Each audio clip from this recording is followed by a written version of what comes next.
And away we go, episode 1396 of the Al Galdi podcast. It is Wednesday, August 26, 2026. This is the day of the Washington Commanders' second of two joint practices during the team's 2026 training camp. Washington has a joint practice at the Baltimore Ravens on Wednesday morning at 10:30, and this actually is the final full practice of 2026 Washington Commanders training camp as we then shift into a different practice phase. But we on Tuesday morning had the final full practice at the team facility for 2026 Washington Commanders training camp. And also on Tuesday morning was Washington announcing a bunch of roster moves, including having released safety Will Harris. Hello and welcome to this Wednesday installment of the Al Galdi podcast.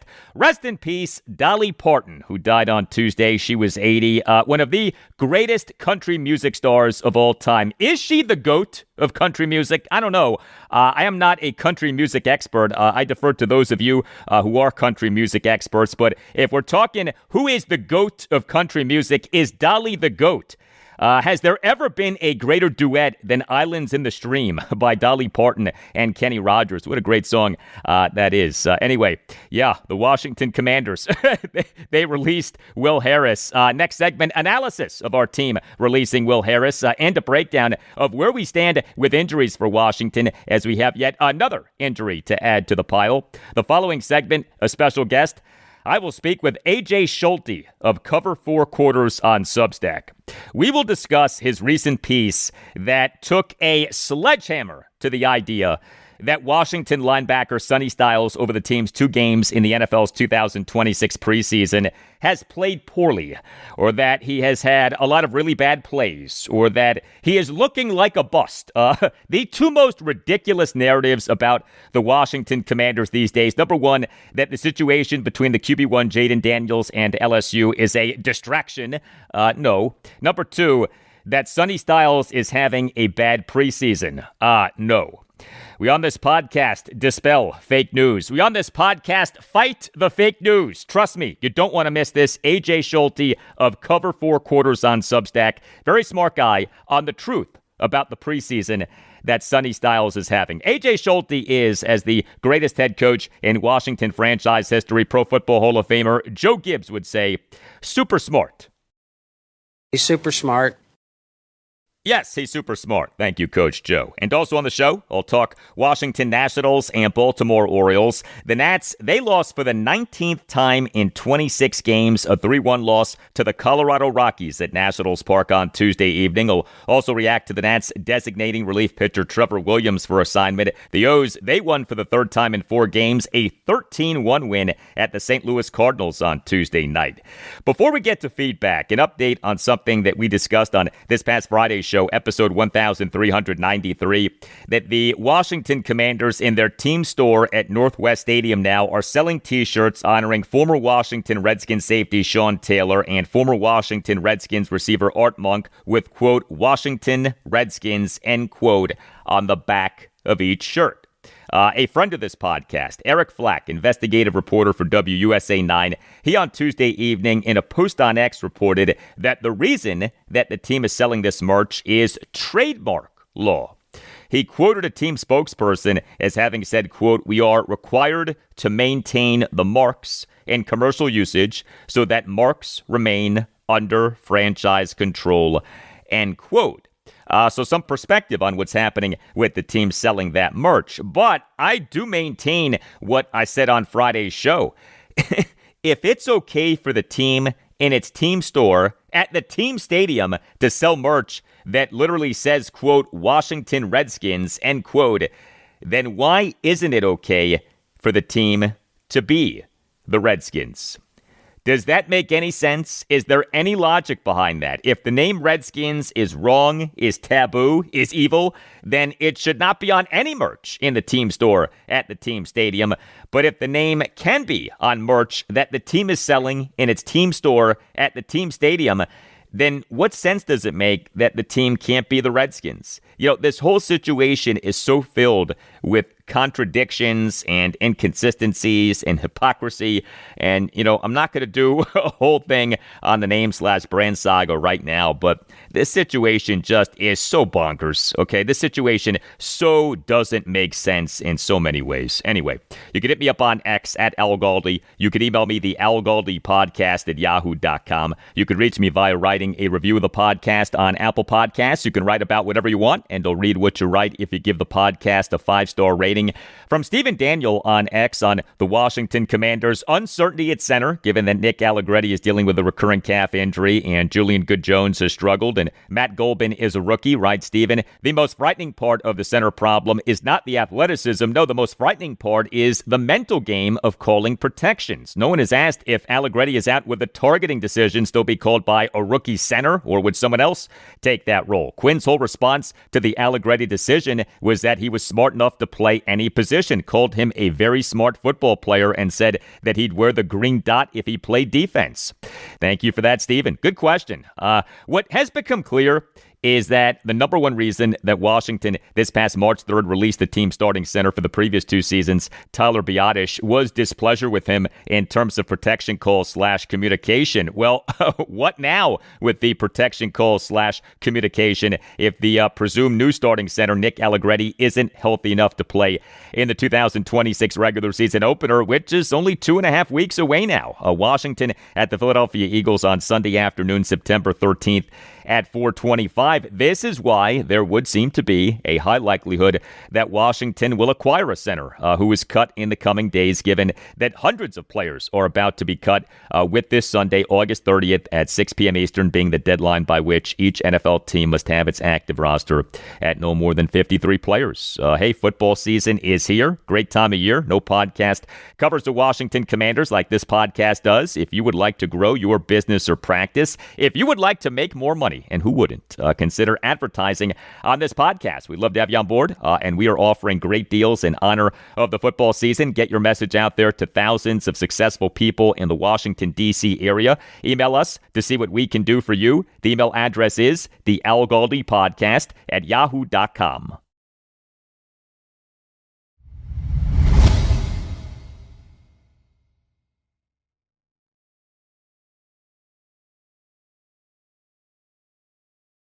On Monday's show, episode 1394, brought up that Washington Commanders receiver Stephon Diggs, for the 17-13 preseason loss at the Detroit Lions this past Saturday afternoon, was wearing the number 3 off him having been wearing the number 18 for practices since signing with Washington as an unrestricted free agent on August 7th. The number 3 at the time was the number for Washington safety Will Harris. Now, I noted that Washington on Saturday morning in a post on X did say that Diggs' quote official number has not yet been determined and will be announced after roster cutdowns, end quote. But given that I, and I'm sure many of you, had been wondering whether Washington might cut Will Harris, Diggs wearing Harris's number on Saturday afternoon was interesting, though maybe not telling. And then we had Diggs for Washington's practice on Monday afternoon, still wearing the number 3. And now it turns out that Diggs wearing Harris's number was telling. Washington on Tuesday morning announced a number of roster moves, including having released Will Harris. So Washington on Tuesday morning announced having released safeties Will Harris and Malik Spencer, having placed outside linebacker Drake Jackson on the reserve/injured list, and having signed 3 unrestricted free agents in outside linebacker Boogie Basham and safeties Joshua Bledsoe and Quindell Johnson. And Washington on Tuesday afternoon announced having released offensive tackle Foster Sorrell. And we late Tuesday afternoon/early Tuesday evening had reports that Washington is signing unrestricted free agent offensive tackle DJ Humphries. But Washington releasing Will Harris isn't shocking. Something that very much stood out from Washington's preseason opening 27 win over the Miami Dolphins at Northwest Stadium on August 14th was who did and did not play on defense. When it came to safeties, Nick Cross and Jeremy Reeves did not play. Will Harris and Quan Martin did play, suggesting that Reeves was ahead of Harris and Martin.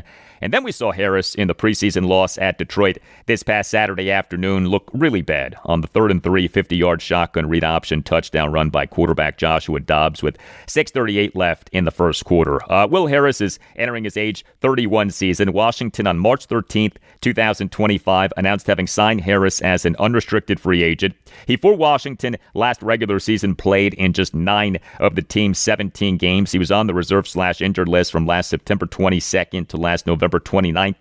This due to a fractured fibula that he suffered in Washington's 41-24 win over the Las Vegas Raiders at Northwest Stadium last September 21st. Commanders insider Tashawn Reed of the Washington Post, he on Tuesday morning had this in a post on X, quote, "The team had conversations with Harris and his representation about his diminished role, per source. Ultimately, it was mutually beneficial to make this decision now and allow him to explore other opportunities before roster cut day," end quote. And roster cut day is this Sunday. This Sunday, August 30th at 6 p.m. Eastern is the deadline by which each NFL team must have its active roster at no more than 53 players. Now, Washington on Tuesday morning announced these roster moves in a post on X at 8:46 after head coach Dan Quinn did his pre-practice press conference on Tuesday morning. And this was a shrewd move by the Washington Commanders, delaying the announcement of the team releasing Harris until after Quinn did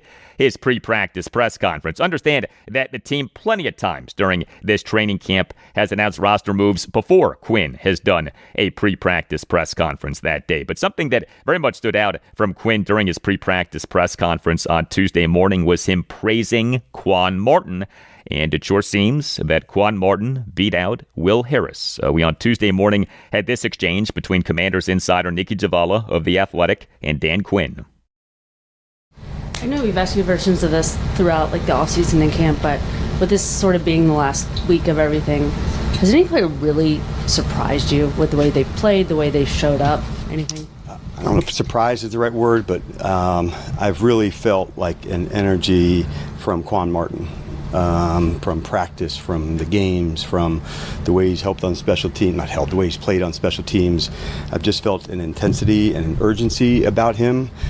So I don't know if surprise or if that's the right answer for that specific question, but he's one that jumps out to me. He's throwing a really good camp, and I feel it. I feel it in play and confidence and moving forward, and the way he's gone about it has been impressive to me, of just putting his head down and getting to the work. So high praise from Dan Quinn for Quan Martin, and then about 30 minutes later, Washington announced having released Will Harris. Quan Martin, really bad 2025 regular season. Who knows what to expect from him in the 2026 regular season, but he does have an interception in each of Washington's 2 games this preseason. And yeah, it's hard to ignore that Dan Quinn singled out Quan Martin, as we just heard. As for Drake Jackson, we'll hopefully get more on his situation when Dan Quinn does a pre-practice press conference on Wednesday morning prior to the team's joint practice at the Baltimore Ravens on Wednesday morning at 10:30. Meantime, we with Washington have a new injury about which to be aware. Yes, another injury for our team. We on Tuesday morning had this exchange between Mitch Tischler of Monumental Sports Network and Dan Quinn. We didn't see Ben Simmons at practice yesterday. Expectation of him being back this week? For this week, he won't be. He injured his oblique in the game, and so he's kind of in the return to football phase for him. As he's going there, we haven't ruled him out, for the game, but unlikely based on not going today and not going tomorrow. All right, so tight end Ben Sinnott, he in the preseason loss at Detroit this past Saturday afternoon suffered an oblique injury, and so the injury problems for Washington continue. Here, as best as we can tell, is what we're looking at with Washington injuries right now, as keep in mind the team is not required to put out any official injury reports during training camp or the preseason. But on offense, left tackle Laramie Tunsil suffered a torn triceps during training camp practice on August 8th. He's expected to be be out for at least a significant portion of the 2026 regular season. Center Nick Allegretti, he suffered a calf strain during training camp practice on July 29th, what was the team's first practice of 2026 training camp. He returned to practicing on August 18th, but then aggravated the calf during practice on August 19th. QB2 Marcus Mariota suffered a right knee MCL sprain in the preseason opening win over Miami on August 14th. He's out for the rest of the preseason, but is expected to be ready for the start of the regular season. Running back Ja'Cory Krosky-Merritt suffered a lower body injury during practice last Thursday morning, August 20th. Running back Jeremy McNichols, he per Dan Quinn during his press conference on August 16th, is dealing with a quadriceps injury that will keep McNichols out for multiple weeks. Washington on August 18th announced having placed running back Jerome Ford on the reserve/injured list. This due to a hamstring injury that he suffered in the preseason opening win over Miami on August 14th. And Washington, in a move that the team still has not formally announced, released Ford with an injury settlement. The team releasing Ford was on the NFL transaction report for this past Sunday, August 23rd. We just heard about tight end Ben Sinnott, and also Washington on August 18th announced having placed receiver River Craycraft on the reserve/injured list. On defense, defensive tackle Johnny Newton, he on August 19th underwent surgery for a torn pectoral muscle that he suffered in the preseason opening win over Miami on August 14th. He's expected to be out for at least a significant portion of the 2026 regular season. Defensive tackle Deron Payne has not been practicing, though he, per reports last Thursday morning, August 20th, is dealing with a minor ailment. Defensive end Dietrich Wise Jr. is on the active/physically unable to perform list in his recovery from a torn quadriceps that he suffered in Washington's 27-18 loss at the Green Bay Packers on Thursday Night Football this past September 11th. Outside linebacker Adafe Owe is dealing with a calf strain. Outside linebacker Kaylavon Chason is dealing with a knee injury that he suffered in Washington's joint practice with visiting Miami on August 12th. Outside linebacker Drake Jackson, as we just mentioned, now is on the reserve/injured list. Inside linebacker Jordan McGee is dealing with a shoulder injury that he suffered in the preseason opening win over Miami on August 14th. And cornerback Trey Amos is dealing with an ankle injury that he suffered during training camp practice on August 8th. There is so much to take in with all of that. Now, the good news is that if we were in the regular season, a number of these guys would be able to play. So these are not all like debilitating injuries, but way too many Washington players are banged up right now. And at least with Laramie Tunsil and Johnny Newton, we're looking at long-term injuries. We on Tuesday morning had this back and forth between Commanders insider John Keim of ESPN and Dan Quinn. What's the level of concern for guys like Owe and Trey being ready for the regular season? Yeah, I'd say I'll have a better answer for that into next week, John, as we get ready for those practices. We're fortunate that we have that space in between. They're both working hard and making progress, but I don't know if I'd have a number to gauge it just yet. And so that would be kind of my time that I'll have a better sense. And is there a position where it's like maybe it's a little bit harder to decide what you want to do than others, and how important is it for this week to evaluate? Yeah, I think so. When you have two big evaluations in a week, that's also nice, because there's kind of some that will play a majority in the practice and some that will play in the majority of the game. So it's almost like two different neighborhoods to go. But yeah, there are definitely spots, and some of them aren't like starting spots, but like, okay, the last at this position, who would also be part of the 70-man roster, when you have a deep group at some spots. So the injuries play into that some, John, because of, like example like Laramie and Johnny, who are, the longer variety. The guys that we're talking about now, they're going to be back, So that definitely factors in when those types of ones happen. It's an important week for us, and one that I don't love Sunday, but I love tomorrow. I love Friday. Sunday's hard about what that means and represents, but the lead up to that is a lot of fun. Well, we just heard from Dan Quinn, and a great sponsor of this podcast is Quince.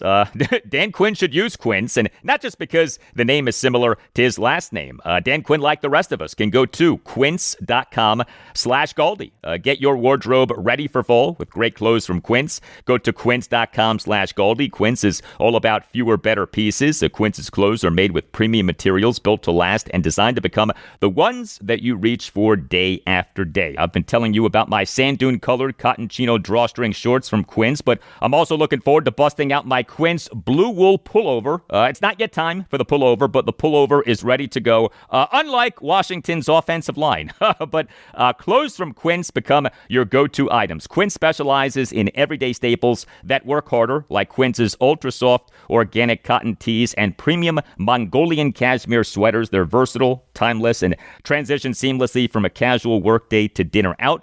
If you're still hanging on to the same worn-out basics, Quince makes it easy to upgrade. Quince has premium denim and tailored chinos from just $60 with the kind of perfect fit, structure, and high-quality fabrics you'd expect from a luxury designer brand. Upgrade your everyday. Download the Quince app for app-exclusive offers or go to quince.com/Galdi. Get free shipping on your order and 365-day returns. Now available in Canada and the UK too. That's QUINCE.com/Galdi. Free shipping and 365-day returns. Quince.com/Galdi.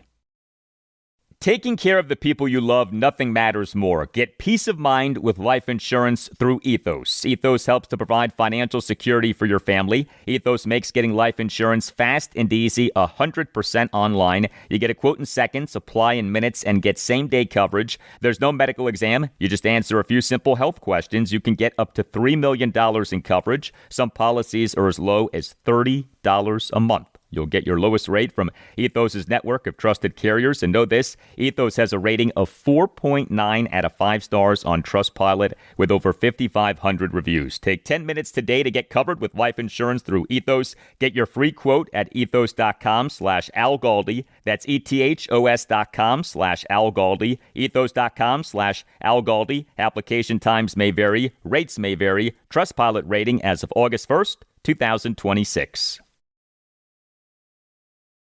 Hi, Ryan Reynolds here for Mint Mobile. Are you looking for a beach read this summer? May I suggest your big wireless bill? It's got suspense, mystery, a slightly flat, emotional arc, and a shocking twist where you realize you've been overpaying the entire time. Fortunately, though, Mint's story is better. Every plan, $15 a month, even unlimited. That's it. Happy ending. Zero tears. Give it a try at mintmobile.com/switch. Upfront payment of $45 for 3 months, $90 for 6 months, or $180 for 12-month plan required. $15 per month equivalent. Taxes and fees extra. Initial plan term only. Greater than 50 gigabytes may slow when network is busy. See terms.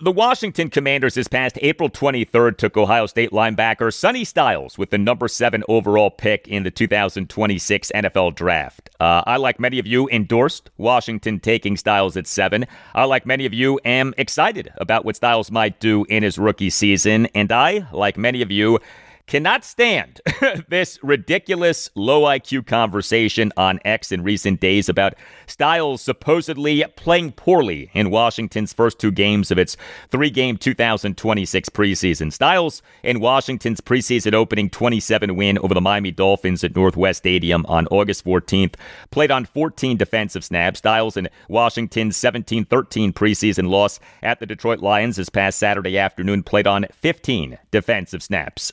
Judging him over 29 preseason snaps is ridiculous. B, the judgment from so many has been wrong. The play that has come up a lot is the 3rd and 3 50-yard shotgun read option touchdown run by quarterback Joshua Dobbs with 6:38 left in the first quarter this past Saturday afternoon.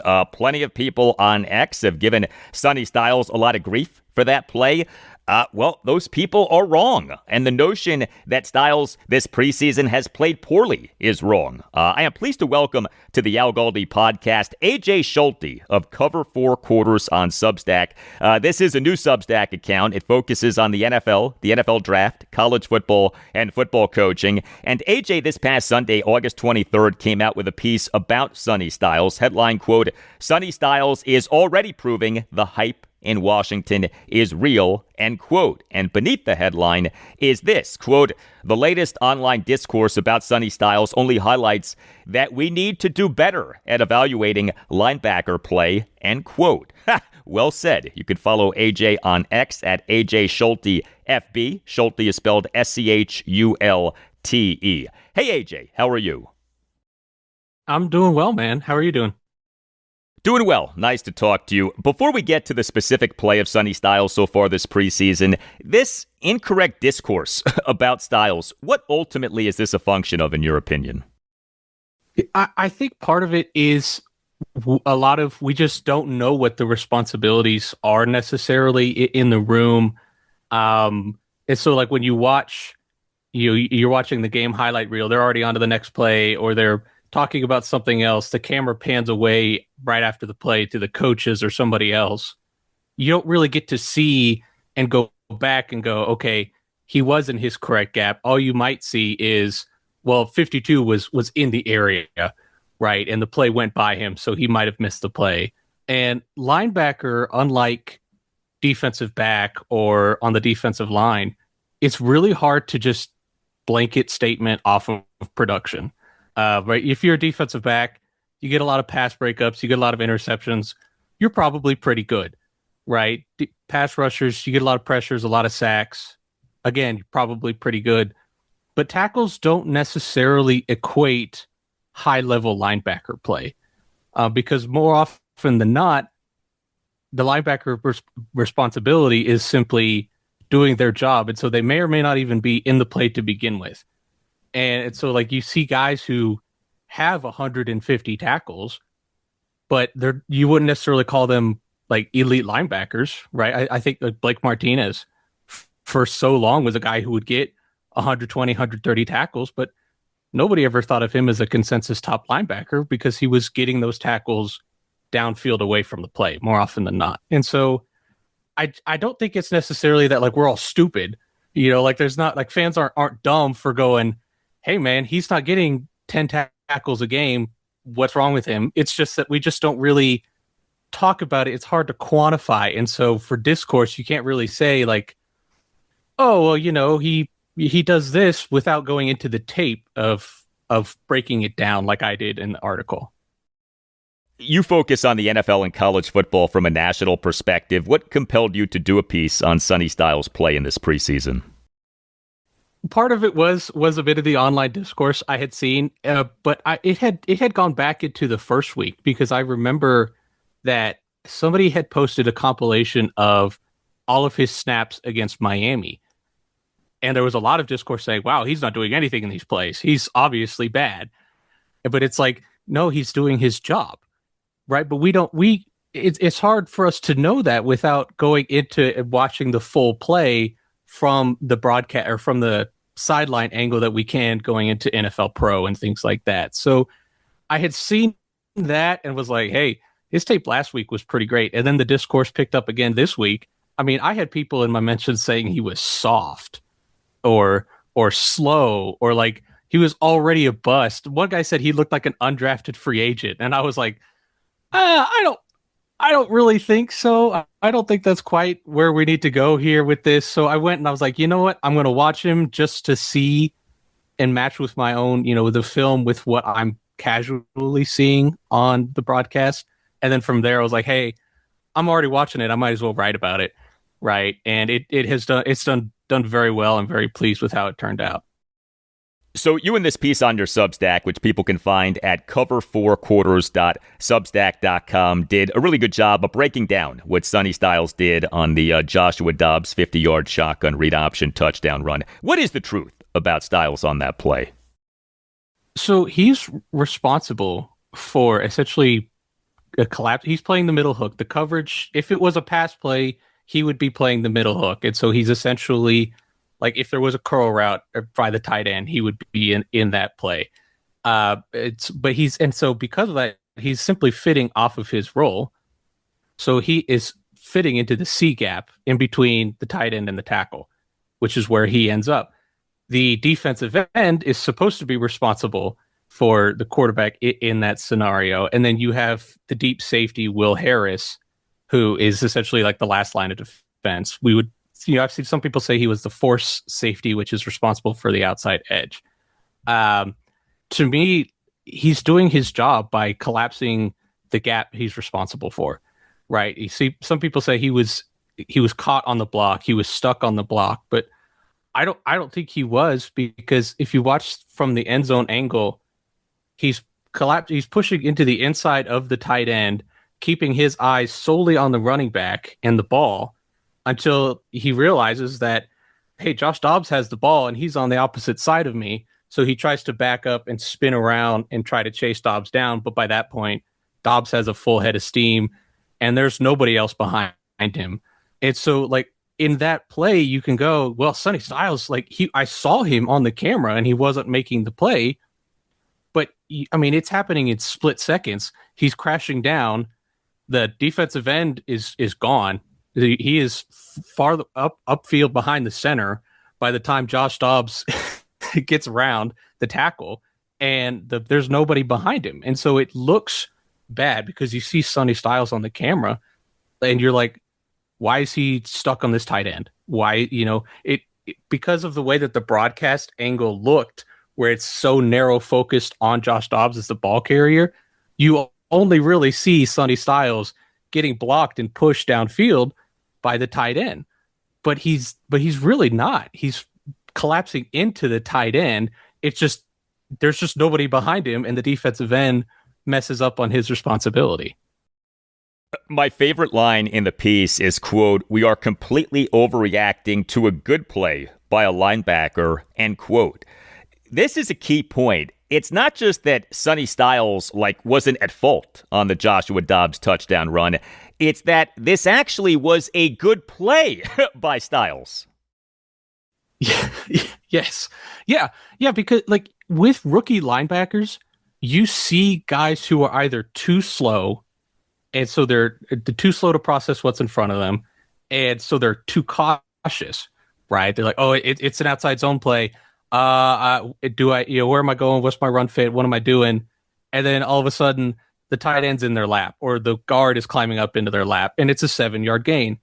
Or you see rookie linebackers freelance, and they try to go, hey, it's an outside zone run.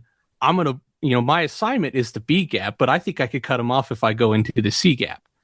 And so, yeah, you may have gotten it right. It might have been an outside zone run, but because you abandon your responsibility to jump into the C gap, there's nobody to fill for you in the B gap. So you leave that cutback lane open for the running back. And now instead of bottling up for maybe a 3-yard gain, it's a 9-yard gain. It's a first down. It's an explosive run. That happens so often with rookie linebackers. Sonny Styles is just doing his job, right? He's doing it well. We're not, and that was a common theme throughout the film. I went and I watched every snap against Miami and every snap against Detroit. Miami was running away from him, and both teams were calling passes away from where Sonny Styles was going. And that's a pretty telling theme to me, that they're already going, hey, this guy's different. Because he's not like other rookie linebackers who are sacrificing gap integrity through either overcaution or they're playing with their hair on fire. I mean, I think one of the last rookie linebackers to go high in the draft, Devin White, was the latter. He was still very much kind of a hair on fire player. With Sonny Styles, he's so in command and he's so in control. You're seeing him pick things up. Again, preseason caveats aside, right? He's playing backups. They're not exactly throwing the whole kitchen sink at them as they would in the regular season, but it's already looking like he belongs. And again, he's playing, rotating in with some of the starters, but not all of the starters for Washington. And he already looks like the best guy on the field, right? For rookie linebackers, it's just rare to see guys consistently execute and be in command. There's a play against Detroit. I'm rambling here, so feel free to cut me off if you need to, but there's a play against Detroit. He lines up mugging the A gap, and so he's over the center and the guard, and they basically drop him into coverage to run the pole in Tampa, but he ends up essentially covering and matching 3 different players just with his eyes, and he's so in command and in control that the quarterback can hit any of those different targets, and Sonny Styles would be in play to make a position, or would be in position to make a play on the ball. And like that, that athleticism is rare, right? That's the type of stuff you build your defense around. But B, for a rookie linebacker to be that mentally savvy, to be able to pick up and carry multiple guys in his assignment like that, it's just rare. You just don't see, especially in their first 2 weeks. Maybe by week 12 or 13 when he's kind of gotten his feet wet and he's seen things. But in week 2 of the preseason, it doesn't add up. Like, it's just not normal. It's very rare. And so with Sonny Styles, again, like, just because he's not making a tackle or filling up the box sheet doesn't mean he's not doing his job. I'm pretty sure that I know your answer to this next question, but you were a fan of Washington taking Sonny Styles with the number 7 overall pick in the 2026 NFL draft, correct? Yes. Yeah. I positional value. I know all of that argument. Sonny Styles is a player you build the whole plane around. I think not only for the style of defense they want to run, but also for the personnel that they have. Sonny Styles kind of allows, because of his coverage ability, he can be the man coverage linebacker to free up Frankie Lavu and Leo Chenal to go downhill, to attack downhill, where they're best at, right? These guys are excellent blitzers. And to play kind of the quarterback spy or be in the hole while Sonny Styles is manning up the tight end. He's taking, helping bracket the wide receiver in some calls, right? Like, let Sonny Styles do the coverage thing. When we get into these fronts, we have the personnel to attack downhill. And I think Sonny Styles frees you up to do that. But also defensively, the new defensive coordinator, Dante Jones, comes from the Brian Flores tree. It's all about creating quick pressure, right? It's about creating chaos. I tweeted out a play. They called a 6-man pressure with match coverage behind it in the preseason. And it was the sack fumble against Detroit. And I was like, that's just diabolical to call something like that in the second preseason game, right? But that's what the defense is built on. And you can get away with that because Sonny Styles is deep, helping the cornerback bracket the wide receiver downfield, right? Like, you can get away with these type of chaos calls because of Sonny Styles' sheer athleticism. And so not only does he free up your personnel to do what they're best at, they have, all of their pass rushers are explosive guys. They're defensive tackles, huge space, right? Daron Payne, of just massive space eater kind of guys. And now you add Leo Chenal and Frankie Lavu into that mix with Sonny Styles kind of acting as a second level enforcer behind them.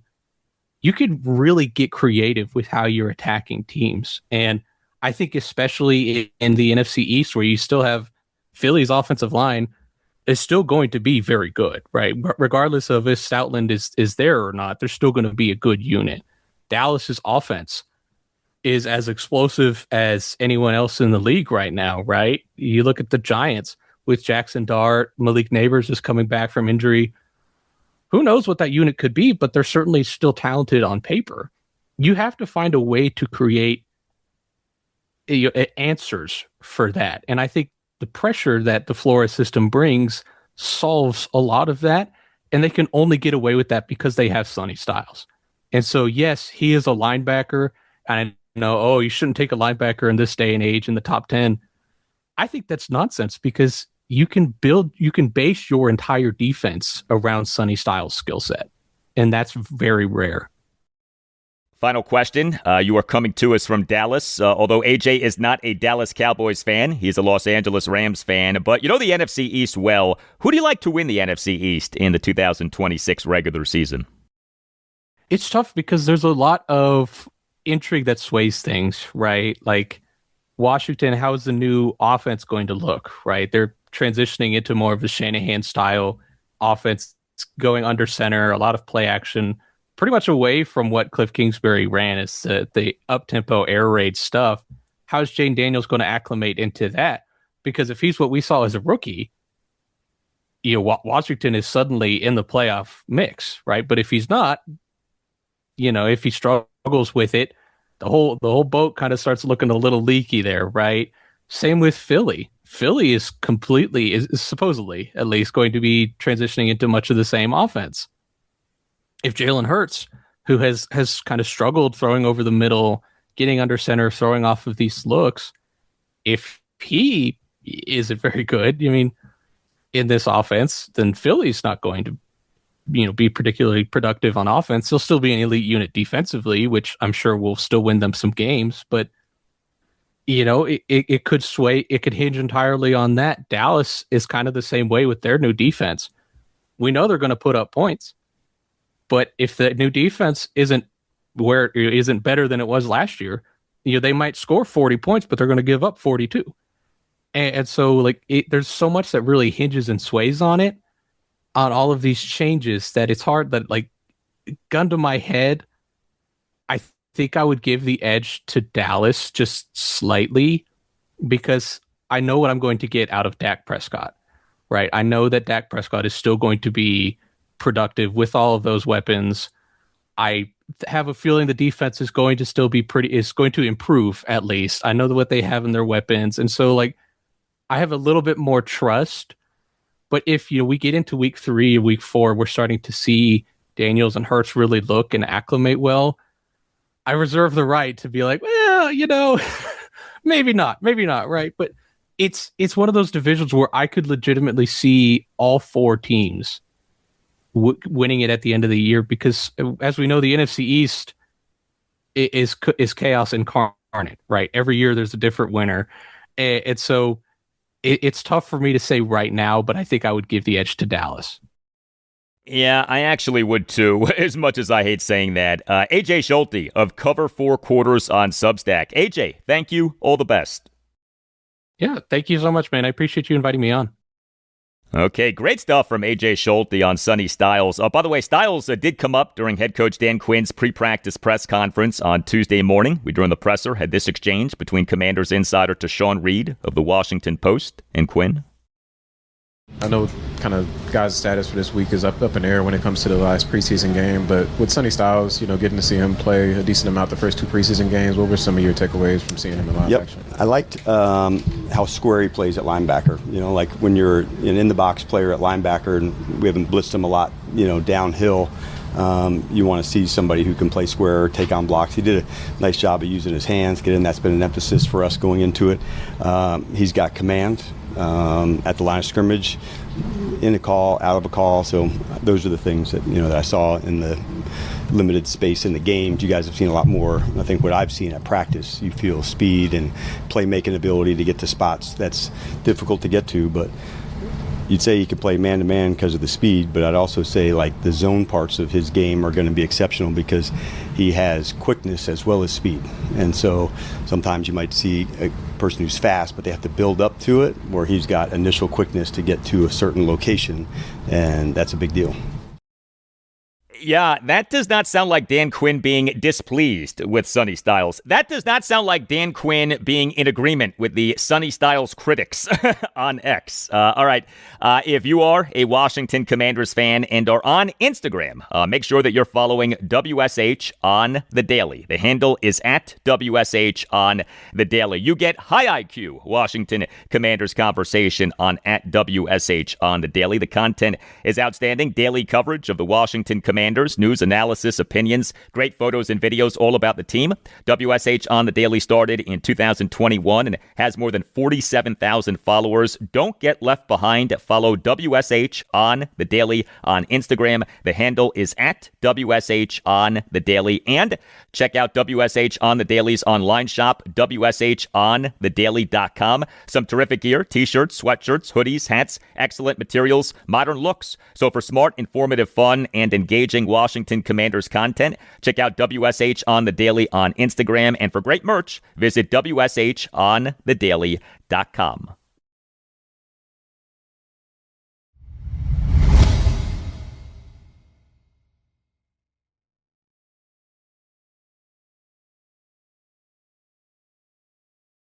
The Washington Nationals once again have designated a notable veteran pitcher for assignment. So the Nats on Tuesday afternoon announced having activated pitcher Matt Waldron, who the team this past Saturday afternoon announced as having claimed off waivers from the Toronto Blue Jays. And Waldron is scheduled to be the Nats starting pitcher for their game on Wednesday evening. And the Nats on Tuesday afternoon announced having designated relief pitcher Trevor Williams for assignment. The Nats on August 5th announced having designated pitcher Zach Littell for assignment, and on August 7th announced having requested unconditional release waivers on Littell. The Nats on August 12th announced having designated pitcher Miles Michaelis for assignment, and on August 14th announced having requested unconditional release waivers on Michaelis. And by the way, the Nats with Michaelis and Williams did wait until each guy had reached 10 years of Major League service time before DFAing the guy. Nice gesture. A player reaching 10 years of Major League service time guarantees the player maximum pension benefits. But the Nats DFAing 3 veteran pitchers in Zach Littell, Miles Michaelis, and Trevor Williams in season is not the kind of thing that we had seen with the team in previous recent seasons. Now, how much of the Nats doing this is President of Baseball Operations Paul Taboni behaving in a more forward-thinking way than his predecessor, Mike Rizzo, behaved as Nats President of Baseball Operations and General Manager, versus how much of this is Nats ownership, the Lerner Group, okaying Taboni doing as perhaps Rizzo also wanted to do, is hard to say. But the Nats acting like this is good. You want your head of baseball operations to have the freedom to do this. DFA 3 veteran pitchers who aren't long-term pieces for the team. Meantime, the Nats did lose again. A 3-1 loss to the Colorado Rockies at Nationals Park on Tuesday evening in Game 2 of a 4-game series. The Nats now are just 7-19 over their last 26 games, and in MLB's 2026 regular season now are back to being 10 games below 500, 62-72, with a run differential of plus 18. The Rockies in this regular season now are a National League worst 51-81, with a National League worst run differential of minus 144. The Nats in their 13-3 win over the Rockies at Nationals Park on Monday evening were great offensively, but the Nats in this 3-1 loss to the Rockies at Nationals Park on Tuesday evening were back to being bad offensively. Just 1 run, just 5 hits, which were a home run, a double, and 3 singles. 0 for 6 with runners in scoring position, 10 strikeouts. The Nats did draw 4 walks, but the Nats over their last 9 losses have totaled just 15 runs. Think about that. 9 losses, a total of 15 runs. The offense has been the number one reason for Nats losses lately. A bright spot for the Nats on Tuesday evening was Dalen Lyle. He is the Nats starting left fielder and number 4 batter. Went 2 for 3 with a solo homer, a single, and a walk. Did get thrown out in an attempted steal of second base, but Lyle in the Nats' 1-run 4th had a leadoff homer to right field to cut the Nats deficit to 2-1. Dalen Lyle for this regular season now has 17 home runs and an OPS of 715, up from 691 as of games through August 20th. Dalen Lyle has gotten hot. But a guy who is struggling is a key guy for the Nats, Brady House. He is the Nats starting third baseman and number 5 batter, went 0 for 4 with 2 strikeouts. House for this month of August now has an OPS of just 653. House at the major league level in this regular season now has an OPS of just 680. Not what you want from a guy who the Nats took with the number 11 overall pick in the 2021 MLB first-year player draft out of a high school in Georgia. By the way, C.J. Abrams, he on Tuesday evening was the Nats starting DH and number 1 batter, went 0 for 4 with 2 strikeouts, as we still have not seen Abrams play second base since manager Blake Butera during his pregame session with reporters on August 14th announced that the team is moving Abrams from being primarily a shortstop to being primarily a second baseman. But Abrams is coming off a sprained left ankle. This was just his second game back. The Nats starting pitcher for this 3-1 loss to the Rockies at Nationals Park on Tuesday evening was Andrew Alvarez. Disappointing outing for him. He allowed 3 runs in 4 2/3 innings, gave up 5 hits, which were a home run, a double, and 3 singles, issued 2 walks and a wild pitch. Did record 6 strikeouts. That was good. He threw 81 pitches, 52 strikes, 29 balls. Alvarez in the top of the 4th allowed 2 runs on a leadoff homer by Hunter Goodman to left field for a 1-0 Rockies lead. An 8-pitch walk of TJ Rumfield, despite Alvarez having had Rumfield down in the count at 1.02. And to win out first pitch opposite field, RBI double by former Baltimore Orioles prospect Connor Norby to right center field off the outfield wall for a 2-0 Rockies lead, although Norby got thrown out in his attempt to advance to third base. But that Goodman homer was something. The Goodman homer had a projected distance of 432 feet per StatCast. Alvarez in the top of the fifth allowed a run on 2 singles and a run-scoring wild pitch. Not a good outing for Andrew Alvarez. He at the major league level in this regular season, 20 games, including 12 starts, ERA of 3.72, whip of 1.35, strikeouts per 9 innings of 8.50. You know, the Nats right now do not have many obvious legitimate candidates for the starting pitching rotation for opening day for the 2027 regular season. The only definite for the moment would be Cade Cavalli. Andrew Alvarez, though, is a candidate. You'd think, though, that how he does over the rest of this season will matter in whether he's in the team's starting pitching rotation for opening day of next regular season. The Nats relief pitching in this 3-1 loss to the Rockies at Nationals Park on Tuesday evening was good. 3 Nats relievers combined for 4 1/3 scoreless innings with 5 swinging strikeouts. Brad Lord tossed 2 1/3 scoreless and hitless innings. He came into the game in the top of the 5th with 2 outs, a runner on third, and the Nats down 3-1, and he generated a big out, a swinging strikeout of the Rockies' number 3 batter, Hunter Goodman. As Brad Lord now is back as a relief pitcher, Blake Butera during his pregame session with reporters on Tuesday afternoon said that the Nats are abandoning their plan to stretch out Lord to make him a starting pitcher again, and are going back to having him be a relief pitcher. I tell you, no Nats pitcher over the last 2 seasons has been toggled between being a starting pitcher and a relief pitcher more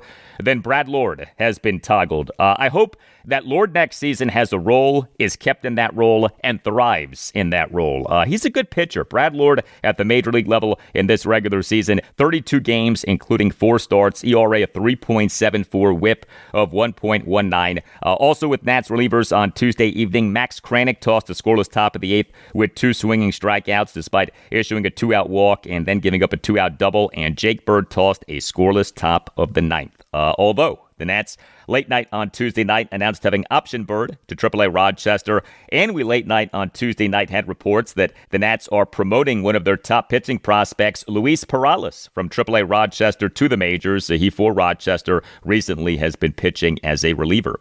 Game 3 for the Nats against the Rockies at Nationals Park Wednesday evening at 6:45. The Nats have Matt Waldron as their probable starting pitcher for the game. Taking care of the people you love, nothing matters more. Get peace of mind with life insurance through Ethos. Ethos helps to provide financial security for your family. Ethos makes getting life insurance fast and easy, 100% online. You get a quote in seconds, apply in minutes, and get same-day coverage. There's no medical exam. You just answer a few simple health questions. You can get up to $3 million in coverage. Some policies are as low as $30 a month. You'll get your lowest rate from Ethos' network of trusted carriers. And know this, Ethos has a rating of 4.9 out of 5 stars on Trustpilot with over 5,500 reviews. Take 10 minutes today to get covered with life insurance through Ethos. Get your free quote at ethos.com/Al Galdi. That's ethos.com/Al Galdi. Ethos.com/Al Galdi. Application times may vary. Rates may vary. Trustpilot rating as of August 1st, 2026. If you're like me, you're the kid who savored every last drop of sugary milk at the bottom of your cereal bowl while watching Saturday morning cartoons. Kachava's new flavor, Cinnamon French Toast, gives you a bit of that classic nostalgia. And I love that it's made with real cinnamon bark. It's a comfort flavor, but with benefits and without the sugary drawbacks. There's no artificial colors, flavors, or sweeteners. It's non-GMO, there's no soy, there's no animal products, no gluten, and no preservatives. But Kachava does provide all the nutrition your body craves in one deliciously simple shake with just 2 scoops. So treat yourself to a childhood favorite. Go to Kachava.com and use code SPORTS for 15% off your first order. That's Kachava, Kachava.com with code SPORTS.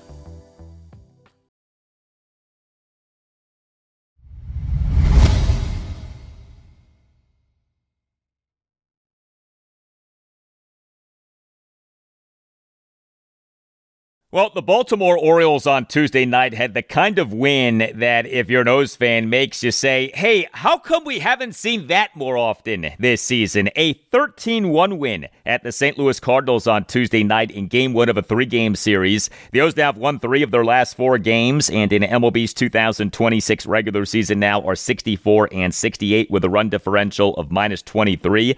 The Cardinals, they in this regular season now are 66-67 with a run differential of -14. We on the podcast have talked about how the O's, for all of their problems this season, have done well offensively. The O's on Tuesday night were great offensively. 13 runs, 16 hits, which were 2 home runs, 4 doubles, and 10 singles, 2 walks, 7 for 16 with runners in scoring position. The O's did strike out 13 times, but who the heck cares when you score 13 runs? So the O's in the top of the 3rd scored 4 runs, and in the top of the 5th scored 8 runs. Plenty of Orioles position players did well in this game. The home runs came from Pete Alonso and Christian Encarnacion Strand. Pete Alonso, as the Orioles starting first baseman and number 2 batter, went 4 for 4 with a 3-run homer, an RBI double, and 2 singles. Alonso in the Orioles' 4-run third had a full count 3-run homer to left field for a 3-0 Orioles lead. The homer went a projected 435 feet per Statcast. How good has Pete Alonso been? He continues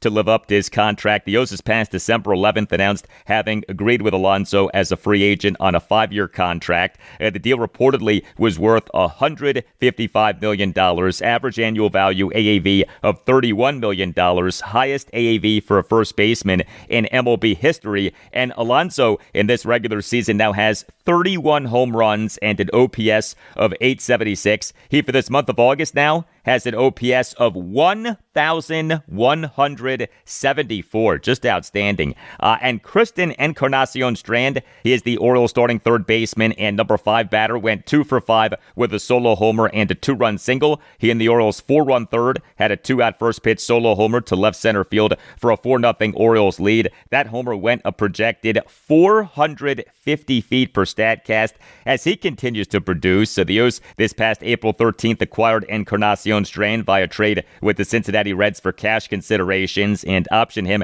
to AAA Norfolk. The O's on July 16th announced having recalled Encarnacion Strand from AAA Norfolk. He since then has the following stats for the O's at the major league level: 109 plate appearances, OPS of 763. The Orioles starting pitcher in this 13-1 win at the Cardinals on Tuesday night was Chris Bassett, and he was terrific. 1 run, 6 2/3 innings, 5 strikeouts, no walks. Gave up 6 hits, which were a home run and 5 singles. Issued a hit by pitch, threw a lot of strikes, 99 pitches, 71 strikes, just 28 balls. This was Bassett's 3rd major league outing since being out for 2+ months due to a lower back issue. Bassett over the 3 outings, ERA of 3.06, whip of 1.30. And the Orioles relief pitching in this 13-1 win at the Cardinals on Tuesday night was very good. 2 Orioles relievers combined for 2 1/3 scoreless innings. Ynier Cano retired the only batter he faced, and Anthony Nunez tossed 2 scoreless innings with 5 swinging strikeouts versus no walks. So Nunez looked really good, just like his team overall. Why don't we see this more often from this team? Game 2 for the O's at the Cardinals Wednesday night at 7:45. The O's have listed Kyle Bradish as their probable starting pitcher for the game.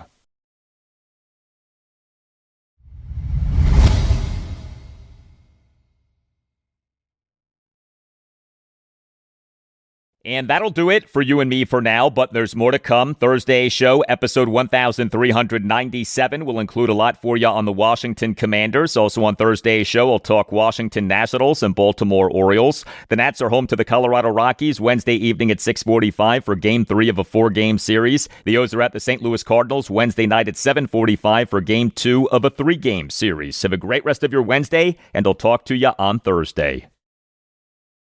He's super smart.